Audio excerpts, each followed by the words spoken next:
বোনকে সুস্থ করতে মেয়ে সেজে নাচ গান করে সংসার চালান প্রসেনজিৎ। বিষয়টি নিয়ে বন্ধুবান্ধব হাসি ঠাট্টা করলেও মেনে নিচ্ছেন হাসি মুখে। বাবা বেঁচে থাকলেও অসুস্থ হয়ে পড়ে আছেন বিছানায়, আর আদরের ছোট্ট বোনটা সেও থ্যালাসিমায় আক্রান্ত। পরিবারের এমন হাহাকার অবস্থায় একমাত্র উপার্জনের ব্যক্তি প্রসেনজিৎ। এ নিয়ে আরও বিস্তারিত থাকছে ডেস্ক রিপোর্টে। বোনকে সুস্থ করতে মেয়ে সেজে নাচ গান করে সংসার চালান প্রসেনজিৎ। বিষয়টি নিয়ে বন্ধু বান্ধব হাসি ঠাট্টা করলেও মেনে নিচ্ছেন হাসি মুখে। বাবা বেঁচে থাকলেও অসুস্থ হয়ে পড়ে আছেন বিছানায়, আর আদরের ছোট্ট বোনটা সেও থ্যালাসিমায় আক্রান্ত। পরিবারের এমন হাহাকার অবস্থায় একমাত্র উপার্জনের ব্যক্তি প্রসেনজিৎ।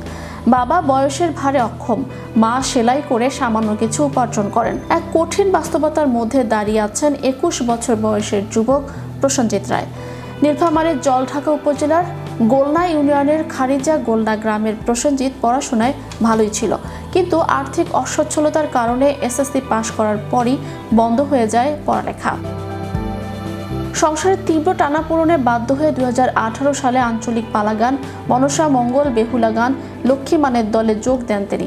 এই সংগ্রামের মূল কারণ 11 বছর বয়সে থ্যালাসেমিয়া আক্রান্ত তার ছোট বোন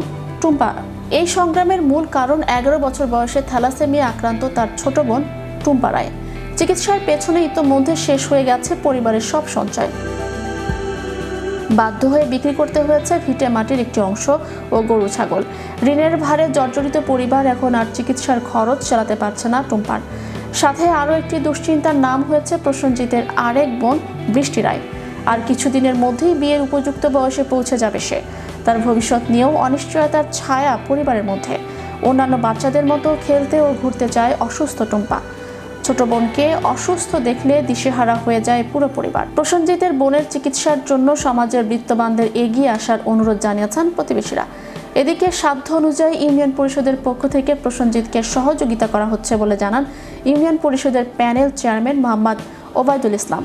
প্রসেনজিতের পরিবারটি আজ সমাজের সাহায্যের অপেক্ষায়। এই মানবিক সংকটে সমাজের বিত্তবান ও দয়ালু মানুষদের সহযোগিতা তাদের নতুন জীবনের আশার আলো দেখাতে পারে বলে মনে করছেন সংশ্লিষ্টরা। ম্যাজিক বাংলা টিভি, বিনোদন ডেস্ক।